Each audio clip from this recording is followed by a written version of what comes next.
Hey everyone, welcome back. You know why you're here. You want to get right to the heart of complex research, understand it quickly, and maybe even, enjoy the process a bit.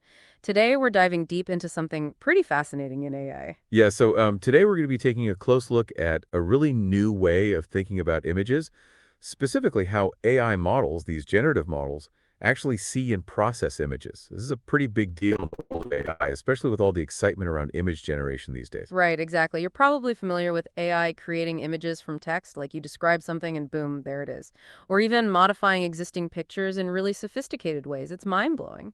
But before any of that magic can happen, the AI needs to understand the image in its own language, right? This is where image tokenization comes in. It's like translating a visual into code that the AI can work with. Exactly, and traditionally this translation process involved breaking the image down into, think of a grid, like a checkerboard. Each square in the grid is a token. It's a pretty straightforward approach, but it has some limitations. Yeah, and more recently, there's been a shift towards using a line of tokens instead of a grid. This can be more efficient in some ways, but the problem with both these approaches, whether it's a grid or a line of tokens, is that they're fixed in length.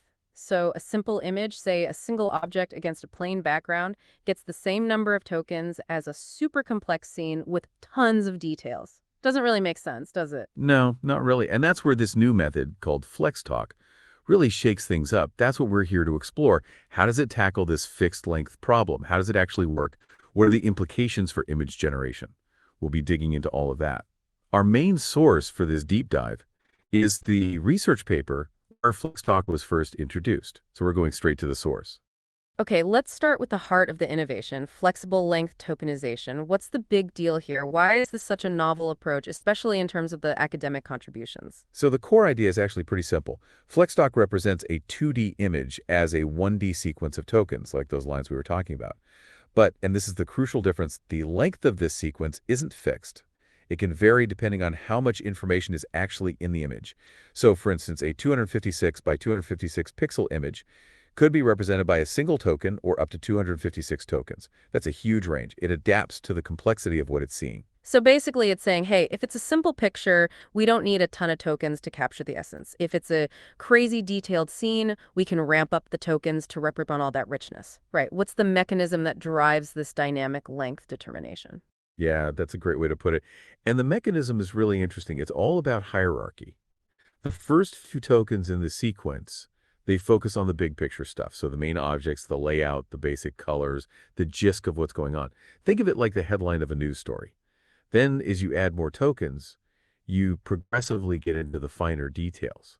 Like in figure 2 of the paper, you see how a gray bird can be represented with just a few tokens at first, just the basic idea. But add more tokens and you start to get the texture of the feathers, the specifics of the branch it's sitting on, all that good stuff. So it's like those images that start blurry and then sharpen as the load, but for concept and detail. I like it. So it's not just randomly assigning tokens, it's about building up the image from the most important information to the least. And this is where it really deviates from those fixed length method, right? It's not forcing a simple image of an apple into the same token count as a massive landscape. Absolutely. It's like trying to write a twit in a novel with the same number of words. It just doesn't work. And from a research perspective, this is a really big shift. This flexibility in token length has some exciting consequences for how we generate images using AI. Think about it in the context of conditional image generation, where you're giving the AI instructions like, create a golden retriever. Right, you're giving it a specific goal. And what's fascinating is that models trained with FlexTalk can actually fulfill those requests, especially simple ones, using way fewer tokens. Like figure 1 in the paper shows that you can get a recognizable golden retriever with just 8 tokens. That's pretty amazing. Whereas those traditional 2D grid methods, they always have to process and generate all their tokens, no matter how simple the image is. So FlexTalk lets the AI be more efficient. Exactly. It's a fundamental shift in how we think about representing images and how much computational power we actually need to generate them. It's a big deal for the field. But okay, flexible length is great, but how does it actually work? How do you maintain order in this line of tokens going from general to specific, but explicitly telling it how to sort them? Yeah, because it's not like you have a little AI sorting hat putting the tokens in the right place, right? There's got to be some clever mechanism behind it. How does it ensure this smooth progression from the core concept to those fine-grained details? What's the technical innovation there? This is where it gets really clever. FlexTok uses a vision transformer, or VAT, encoder to create these token sequences. And this encoder has these special register tokens that take the essence of the image, which is initially captured by something called a variational autoencoder, or VAE. The VAE essentially takes the raw image and compresses it into a more abstract form, which is what the VAT works with. These register tokens are then converted into discrete values using a technique called finite scalar quantization, or FSQ. And finally, a rectified flow model acts as the decoder, reconstructing the image from these quantized register tokens. But that's just the architecture. The real secret sauce is in how it's trained. Okay, so there are some pretty sophisticated components involved, but I'm guessing the real innovation lies in how they manage to get this ordered representation, this hierarchy, without manual intervention. You got it. And there are two main strategies at play here. The first one is called nested dropout.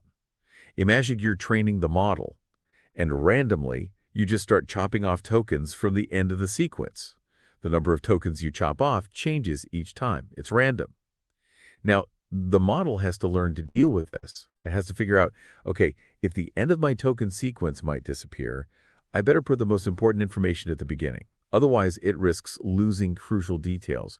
So nested dropout essentially forces the model to prioritize those high-level essential features in the first few tokens. Makes sense, right?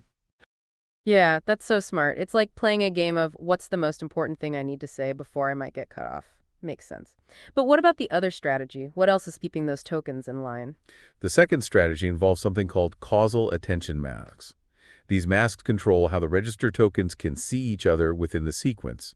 They essentially create a one-way street where each token can only pay attention to the tokens that came before it. It can't look ahead. This ensures that the information flows in the right direction, from general to specific. It also makes the encoding process more efficient if you know beforehand how many tokens you want to end. Wow, so nested dropout forces the important stuff to the front, and causal attention makes sure the information flows in the right direction. It's like a beautifully orchestrated dance of tokens. Now, the paper talks about a visual vocabulary. What's that all about? What's the academic novelty in introducing this concept? The visual vocabulary is a really cool way to think about what FlexTok is doing. With traditional 2D grids, each token represents a specific spot in the image. But FlexTok creates this 1D sequence where each token adds more and more detail to the description. It's like the AI is learning to describe the image with words, but instead of words, it's using visual features. Each word adds more to the sentence. So the initial token are like a rough sketch. And as you add more, the picture becomes clearer and more detailed. It's like an artist starting with broad strokes and then refining the image with finer details. Exactly. And this is a really different approach from how images are traditionally generated, which usually follows a fixed spatial pattern, like reading lines of pixels. With FlexTalk, it's about capturing the meaning first, and then adding detail, which is much more aligned with how humans perceive and understand images. And interestingly, the research shows that the number of tokens needed relates directly to how complex the instruction is. For instance, if you just want a picture of a cat, you might only need a few tokens. But if you want a tabby cat sitting on a red cushion in a sunbeam, you'll need a lot more tokens to have all those details. Figure 7 in the paper shows this relationship really clearly. It's like the more intricate the request, the richer the visual vocabulary needs to be. It makes sense. But all of this fancy tokenization wouldn't mean much if you couldn't reconstruct the actual image from those tokens, right? So how well does FlexTalk perform in that department? Can it actually bring those images back to life? It's actually quite remarkable how well it reconstructs images, even from a surprisingly small number of tokens. Sometimes even a single token can produce a plausible image. As you increase the tokens, the details and accuracy naturally improve. It's a classic trade-off between compression and information loss. Figure 5 shows this beautifully.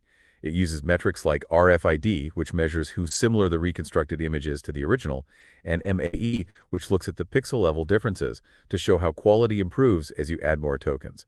It even shows that increasing the size of the FlexTalk model itself leads to better results, especially in terms of the perceptual quality of the reconstructed images. So even with extreme compression down to just a handful of tokens, it still manages to capture the essence of the image. It's pretty impressive.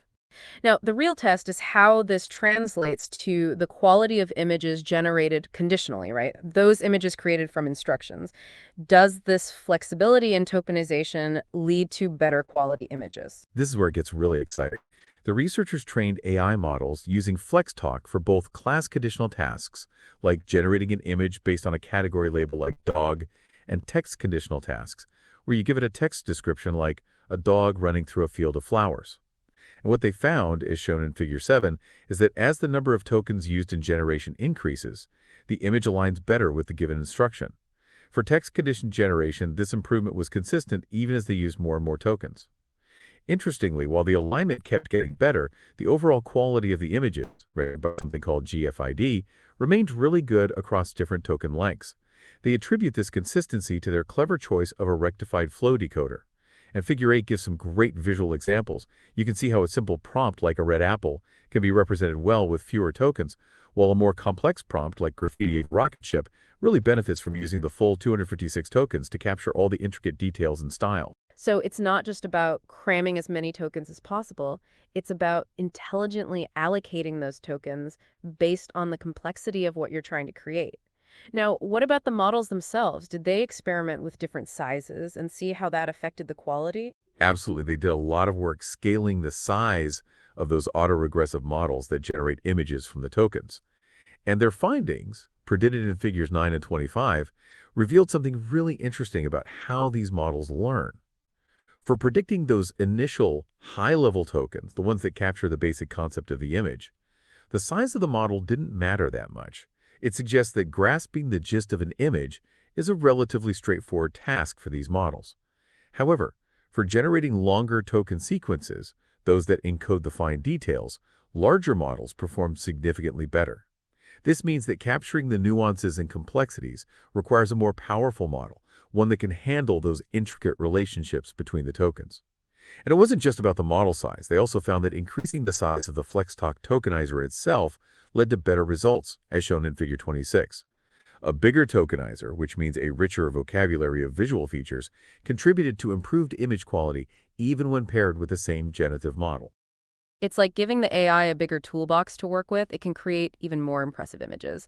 Now, how does FlexTalk stack up against other cutting-edge image tokenization methods? How does it compare to the best of the best? They compared FlexTalk to methods like TiTok and Allardice, which is also pushing the boundaries in this area.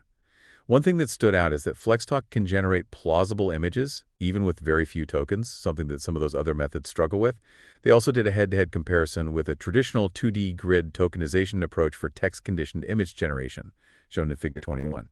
And FlexTalk actually outperformed the 2D method in terms of perceptual similarity and semantic similarity, though the 2D method did slightly better on pixel-level accuracy. This suggests that FlexTalk prioritizes capturing the overall visual and semantic essence of the image, even if it means sacrificing a bit of pixel-perfect accuracy, which is often more relevant for generative tasks. Okay, that's a lot of technical detail. Let's zoom out a bit and talk about the big picture. What are the key takeaways, the major academic contributions of this work? What does FlexTalk bring to the table that's truly new? From a research perspective, there are several key contributions that make FlexTalk groundbreaking. First, it's a truly flexible length 1D tokenization method. They've achieved this through a clever combination of nested dropout and causal attention masking.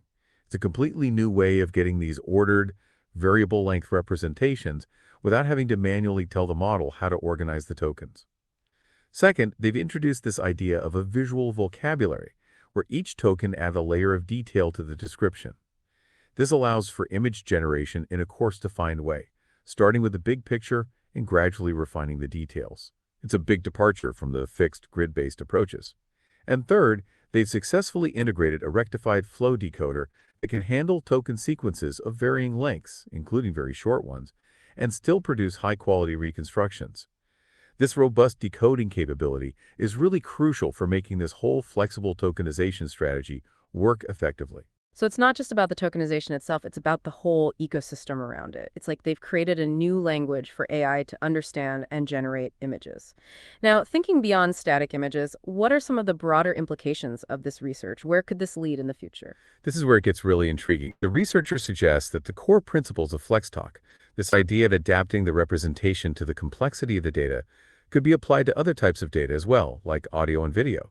Imagine using this approach for generating or understanding long videos. You could have compressed representations for those slow, high-level transitions, and then ramp up the tokens to capture those complex actions and fine movements. It could revolutionize how we work with video data. And even more broadly, this concept of adaptive computation, where the AI decides how much processing power to use based on the complexity of the task, is a huge area for future research. So instead of always going full throttle, the AI could learn to be more efficient, only using the resources it needs. That's like the holy grail of AI efficiency. It is. It could completely change how we design and train AI models in all sorts of domains, not just image generation. So for you, the listener, the big takeaway here is that FlexTalk is a major step forward in how we represent and work with images in AI. It's more efficient, more adaptable, and it paves the way for a whole new generation of generative models. And it's all about matching the complexity of the representation to the complexity of the data itself. It's a really elegant solution. As you think about all this, consider this idea of a visual vocabulary and how it might not only change how we build AI systems, but also how we think about images and visual information in general. It's a pretty mind-bending concept. Could this approach unlock new possibilities in other areas of AI? That's something worth pondering. Thanks for joining us on this deep dive.